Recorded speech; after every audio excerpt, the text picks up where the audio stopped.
5 unorthodox activities to try while traveling.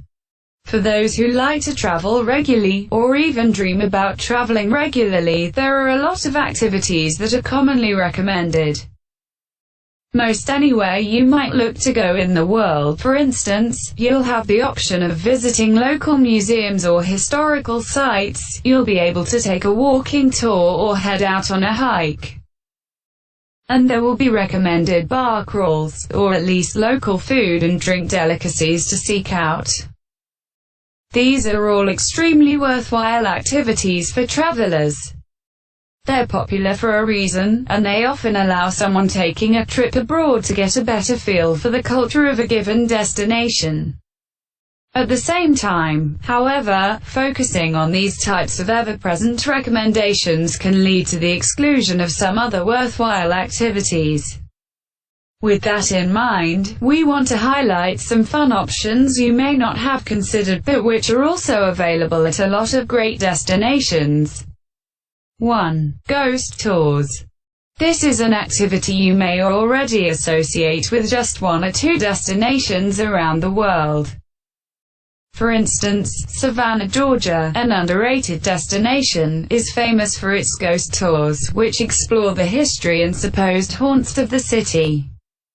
London, too, has a few well-known attractions that could be described as ghost tours, or at least something similar.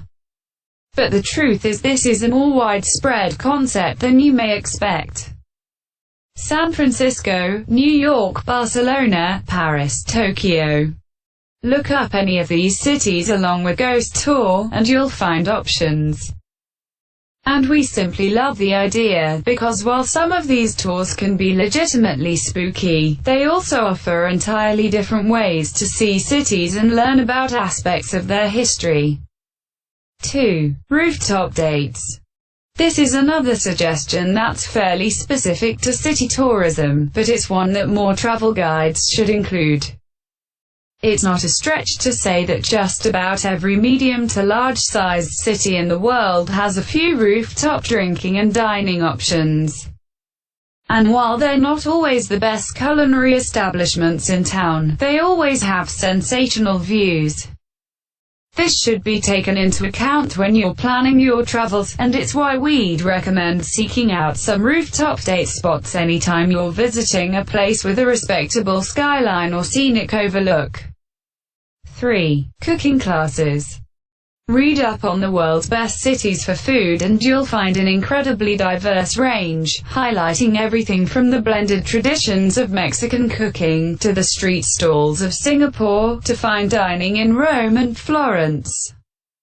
As much variety as there is in great food destinations though, they all have one thing in common: they'll teach you the basics.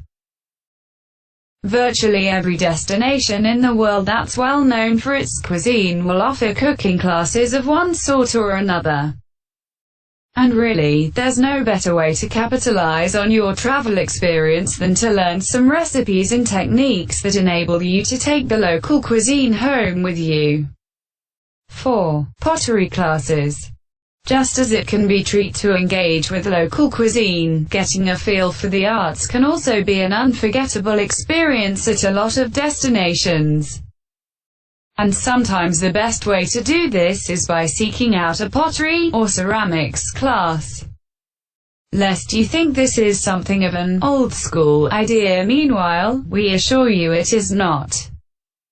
For one thing, you merely input your destination and ceramics class in a search bar. You'll often find multiple options, indicating pottery is actually quite popular all around the world. For another, we simply have to point out that a few of the biggest celebrities in the entire world evidently count this among their interests. According to an article on movie star side hobbies, Brad Pitt is a regular with the clay, and he coaxed Leonardo DiCaprio into joining in on occasion. We'd say that makes pottery plenty trendy and cool, and all the more worth seeking out as an activity at your destination. 5. Forest bathing. Speaking of the celebrity factor, some major stars have also played a role in popularizing forest bathing in recent years. A couple of years ago, a piece on forest bathing's healing power mentioned that Kate Middleton makes a hobby of it, and pop star Justin Bieber is known to be a fan as well. But what actually is forest bathing? Basically, it's the practice of isolating in nature, be it by way of a walk, a meditation sitting, or even some outdoor yoga. It's being taken more and more seriously as a wellness practice, and it's also a wonderful travel activity. A bit of forest bathing gives you the opportunity to clear your head, say, after a long commute day or some busy daytime tourism, and it also encourages you to explore the nature around your destination. So there you have them. These are just a few suggestions, but each one can add something fresh to your next travel experience.